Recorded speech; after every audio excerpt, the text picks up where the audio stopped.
This is the Pick Your Poison podcast. I'm your host, Dr. JP, and I'm here to share my passion for poisons in this interactive show. Will our patients survive this podcast? It's up to you and the choices you make. Our episode today is called The Painful Panacea. Want to know what's called the disease of kings? What toxic plant is used to treat it? What prehistoric animal also suffered from this disease? Then stay tuned.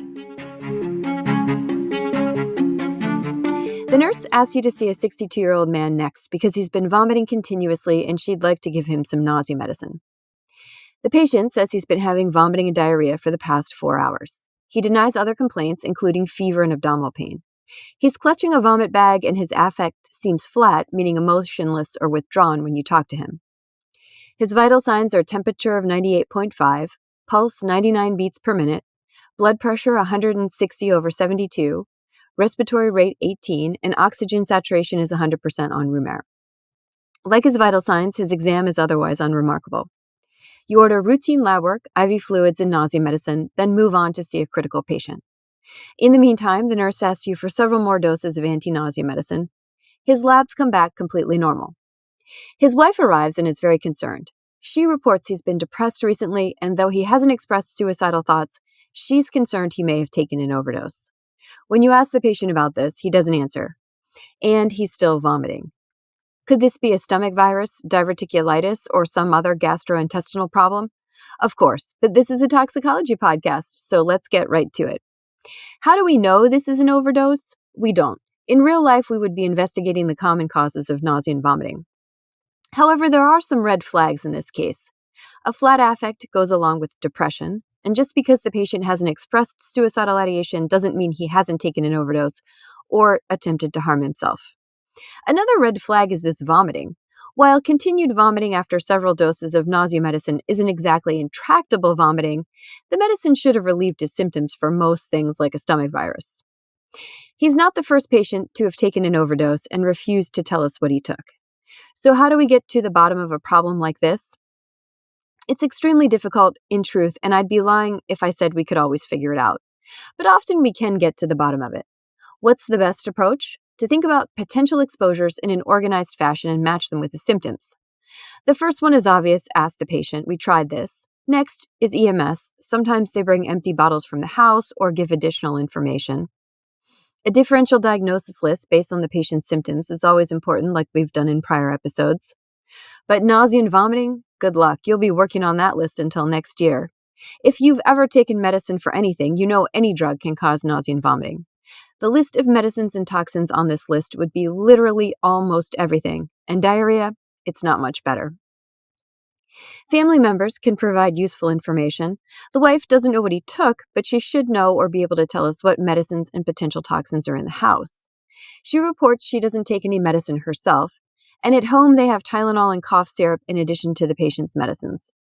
It's an apartment, so no garage toxins like pesticides or engine coolant as far as she knows. This brings us to the patient's med list. Certainly you've heard of suicidal patients with complicated plans like mixing chemicals or ordering things online. That approach isn't common. Most patients take what's readily available to them. And what's available to our patient certainly includes his own prescriptions. His past medical history shows he has hypertension, diabetes, hyperlipidemia or high cholesterol, depression, and gout. It's a fairly common problem list. Let's go through the medicines to see if anything fits. As I said, an extra dose or two of any drug can cause nausea and vomiting, but I wouldn't expect it to persist after some nausea medicine. Antihypertensives cause low blood pressure, obviously, and some cause low heart rates, neither of which he has. Antidiabetics can cause low blood sugar, but we've already checked his labs and his blood sugar was normal. Last week, we discussed anion gap metabolic acidosis, including an old antidiabetes medicine called fenformin. This has been replaced in the U.S. by a very commonly used drug called metformin. Metformin also causes lactic acidosis, which can certainly lead to nausea and vomiting, but again, the patient's labs were normal. Medicines to treat high cholesterol can cause muscle pain and damage. That doesn't really fit here. What about psych meds? Always a possibility. Not surprisingly, these are common in overdose. In the LOCO episode, we touched on toxicologic hyperthermia and serotonin syndrome when serotonin levels in the body are too high. This is caused by many antidepressants and certainly can cause vomiting before the onset of more severe symptoms like fever and an altered mental status. If you recall, it also causes hyperreflexia and muscle rigidity. Our patient doesn't have any of these. Almost all psych meds cause some degree of sedation and overdose. If he's having this much nausea and vomiting, I'd anticipate some change in his mental status. So while we can't definitively exclude psych meds, they aren't at the top of my list. Lastly, gout. Question number 1. Gout has been called the disease of kings. Which monarch famously suffered from gout? A. Queen Elizabeth, B. Henry VIII, C. Charles III, D. Louis XIV. The answer? B. Henry VIII. It's believed he suffered from gout, and he illustrates many of the risk factors for the disease. They include a diet rich in alcohol, sugar, meat, and seafood. Obesity is a risk factor, as are hypertension, diabetes, and high cholesterol. What is gout exactly? It's arthritis causing severe joint pain. People with gout have high uric acid levels. The uric acid forms into crystals that are deposited in the joint space, causing irritation and inflammation. Sharp crystals in your joints? Sounds painful, doesn't it? The joint most commonly affected is the base of the big toe. What medicines are used for gout? Anti-inflammatories like ibuprofen or Motrin and naproxen are very common. Could this be an anti-inflammatory overdose? Yes, definitely. NSAIDs, as we call the anti-inflammatories, cause a lot of nausea and vomiting, the reason you aren't supposed to take them on an empty stomach. Subacute or chronic use causes acid reflux, stomach ulcers, and bleeding. If this is an NSAID overdose, he'll be fine in a few hours once the drug leaves his system. Steroids are another class of drugs we use. Like NSAIDs, they can cause vomiting. Steroids have tons of side effects, including infection and endocrine system disruption. Again, like NSAIDs, the side effects occur with subacute or chronic use, not in acute overdose. Allopurinol is a drug used to reduce uric acid levels, helping to reduce gout flares. It is toxic, but not acutely. Ongoing exposure causes a severe rash. Febuxostat is another drug to reduce uric acid. It's so toxic it has very strict prescribing criteria. I've only ever seen 1 or 2 patients on it. It has a black box warning about increased risk of cardiovascular events, including heart attack and stroke. Neither the patient nor his wife has ever heard of the drug, so while very toxic, it's not likely here. Last but not least, a drug used to treat gout in various forms for thousands of years, colchicine. It's effective. I've written many prescriptions for it myself. The dosing recommendations recently changed for safety reasons. But this is how we used to prescribe it. Take 2 tabs, then take 1 tab every 2 hours until nausea, vomiting, or diarrhea develops. Essentially, dose it until you have side effects, then stop. Could this be a colchicine overdose? Yes. If you're a toxicologist or anyone who's ever had a patient with a colchicine overdose, you might feel an icy chill of fear. Why? Colchicine in therapeutic doses is a useful drug. In overdose, it's very dangerous. Reinforcing the prime tenet of toxicology, it's the dose that determines the poison. Back to our patient. We order more tests to determine what's causing his symptoms. Eventually, he gets tired of being poked and prodded and admits he took his entire bottle of colchicine because he wanted to kill himself. First, a reminder that suicide is complex but preventable. Treatment and support are available if you or someone you know is struggling. Call or text 988 for the American Foundation for Suicide Prevention or dial 1-800-273-TALK. Colchicine? This is not good. You feel your own heart rate and blood pressure shoot up. What now? We toxicologists love the idea of gastrointestinal decontamination, i.e. removing the poison from the stomach before it's absorbed. Should we do gastric lavage, i.e. pump his stomach? Tempting, but the answer is no. Gastric lavage has never been proven to work, and if done, has to be done within an hour, while the toxin is still in the stomach. The patient says he took the pills 4 hours ago. In addition, the vomiting naturally emptied his stomach. The nurse reports the vomiting finally stopped. In that case, I'd probably start multidose activated charcoal in the hope it would absorb to colchicine and remove some from his circulation. Again, this isn't proven, but has some support from animal models. Remember, charcoal is safe in the stomach, but toxic to the lungs, so only give once the vomiting is controlled. Certainly, I'd continue nausea medicine and IV fluids to replace losses in the vomit and diarrhea. This doesn't sound like much for a life-threatening overdose because, frankly, it isn't. But it's all we have. You call the hospitalist team and get him admitted. Let's talk about colchicine, where it comes from, and how it works, because it's an interesting drug. Question 2. What plant is colchicine derived from? A. Crocuses. B. Foxglove. C. Monkshood. D. Mandrake. The answer is A. The Latin name of the autumn crocus is Colchicum autumnale. Colchicine is also found in glory lilies, and colchicine-containing plants have been used to treat joint pain for at least as far back as ancient Egypt. In fact, its use is recorded in the Ebers Papyrus. It's also noted in the Materia Medica from the 1st century AD. Benjamin Franklin is credited with bringing colchicine to the United States, and in 1820, colchicine was isolated as the active ingredient from the plant. Unintentional poisonings with colchicine have occurred in the past when it's been mistaken for wild garlic. In a study from German poison centers, 18% of those cases were fatal. If there's anything I've learned as a toxicologist, it's not to pick and eat wild plants and mushrooms. It just isn't worth a fatal mistake. Colchicine works by inhibiting microtubules inside the cell. What's the purpose of them? They support the cell structure and shape, they help with transport of nutrients, and with cell movement. To treat gout, colchicine inhibits the microtubules, ultimately reducing inflammation. Microtubules also form the mitotic spindle during chromosome division. The mitotic spindle pulls apart 2 copies of the chromosome so the cell can split and divide. It's the disruption of the mitotic spindle which causes colchicine's deadly toxicity. If cells can't divide, this results in cellular dysfunction and ultimately death. More on this in a few minutes. Clinically speaking, colchicine toxicity is divided into 3 phases. Phase 1 is nausea, vomiting, and diarrhea, just like our patient, lasting for 12 to 24 hours. If there's no vomiting and diarrhea, there's no colchicine toxicity. A common scenario is a child gets into grandma's purse and pills are missing. Did grandma take them? Did grandma lose them? Did the child lose them? Did the child eat them? Nobody knows. I'd observe the child, and if they don't have any vomiting, they didn't eat the colchicine pills and can go home safely. Phase 2 is bone marrow changes, specifically bone marrow suppression, meaning your body can't make white blood cells or red cells. This is approximately 1 to 7 days. And phase 3 is recovery or death, typically from days 7 to 21. You check on the patient upstairs in room 427 after your shift ends. He's fine and has no complaints. He regrets taking the overdose and wants to know if he can go home to see his grandchildren.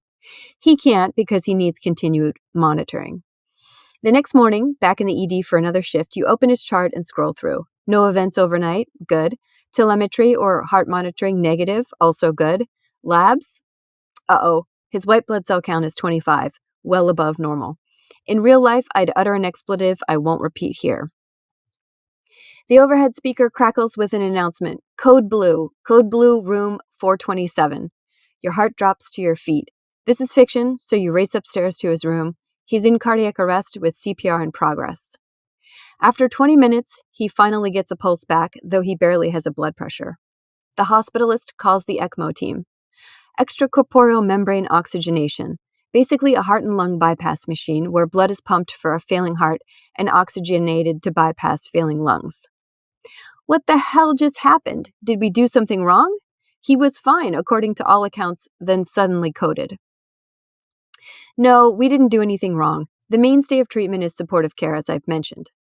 I've taken care of several patients with colchicine overdoses, and every case was the same. The patient had vomiting and diarrhea, was asymptomatic by the time I admitted them to the hospital, remained fine until about 24 hours later, then had a sudden cardiovascular collapse and death. Each patient also had a high white blood cell count shortly before this happened. In my personal experience, I consider the elevated white count a harbinger of death, thus the expletive. It may not always be the case, but it's a negative prognosticator for sure. Since microtubules are in all cells, it's no surprise colchicine causes multisystem organ failure, muscle failure, nerve failure, pancreatitis, liver failure, kidney failure, and DIC, which is essentially failure of the blood clotting system, just to name a few. Those who survive the acute effects are at risk for infection and sepsis from bone marrow suppression. Survivors often develop alopecia 2 to 3 weeks later, though this is reversible. I said earlier, impairment of cell division was directly related to colchicine's toxicity. Where in the body are the most rapidly dividing cells?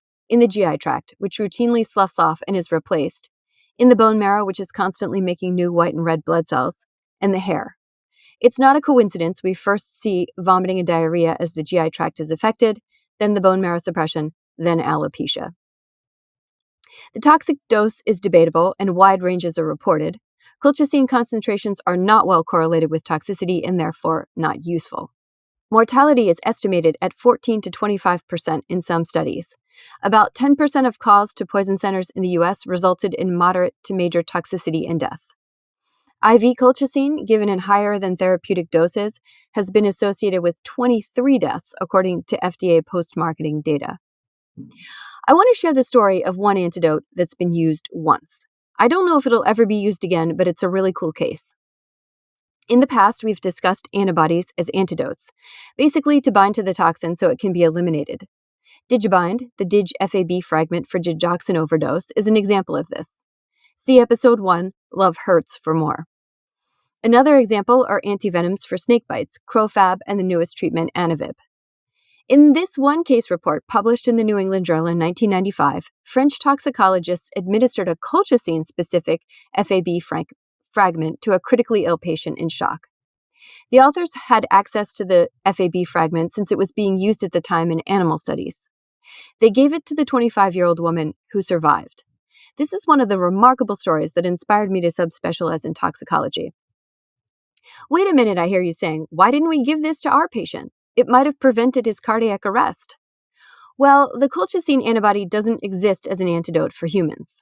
Despite the toxicity of colchicine overdoses, they aren't very common, and getting drug approval is a very expensive process. A colchicine antidote would be difficult to study and would be rarely used. Unfortunately, this is the case with many poisons and toxins. The antidote probably wouldn't generate enough money for a pharmaceutical company to make a profit. Sad, but true. Back to our patient, he's on ECMO for several days, then he develops infection and septic shock, spending another week in the ICU. Eventually, he recovers and gets psychiatric help to treat his depression. This is a fictional case, as are all our cases, to protect the innocent, but it is based on real poisonings. This old drug is getting attention for a new reason. Recent evidence shows it may reduce the risk of heart attack thanks to its anti-inflammatory effect. Cardiology guidelines in Europe and Canada include colchicine as a potential treatment option for heart disease. If its effect is as promising as it sounds, a lot more patients will be taking it in the future, meaning an increased risk for overdoses as well. Colchicine has been investigated as a chemotherapeutic agent. It works, it stops the growth of cancer cells, but we don't use it though because it's too toxic. I mentioned its therapeutic use has been known for thousands of years, likely its toxic potential as well. A serial killer nurse in the UK back in the 1800s used colchicine to kill several of her victims. On a lighter note, it isn't just humans who get gout. Question number 3. Evidence of gout has been found in what prehistoric species? A. Woolly mammoths, B. saber-toothed tigers, C. Tyrannosaurus rexes, D. megalodons. The answer is C. T-Rex. The bones of a T-Rex named Sue showed signs of bone erosion in the hands consistent with gout. I had no idea there was such a thing as dinosaurian gout until I did the research for this podcast. Sue had a tough life. She didn't just suffer from gout, but had a broken leg, a dinosaur tooth in her ribs, and gashes on her facial bones. As with so many poisonous plants, colchicine has a role in Greek mythology. Question 4. Which person used colchicine to poison family members? A. Medea, B. Circe, C. Calypso, D. Medusa. Hint, if you know where this person lived, you know the answer. Post your answers on our Twitter and Instagram feeds, both at PickPoison1. Follow and you'll see the answer to this question when I post it. Remember, never try anything on this podcast at home or anywhere else. Finally, thanks for your attention. I hope you enjoyed listening as much as I enjoyed making the podcast. It helps if you subscribe, leave reviews, and/or tell your friends. All the episodes are available on our website, pickpoison.com, Apple, Spotify, or any other location where podcasts are available. Additional sources like references and photos are available on the website along with transcripts. While I'm a real doctor, this podcast is fictional, meant for entertainment and educational purposes, not medical advice. If you have a medical problem, please see your primary care practitioner. thank you. Until next time, take care and stay safe.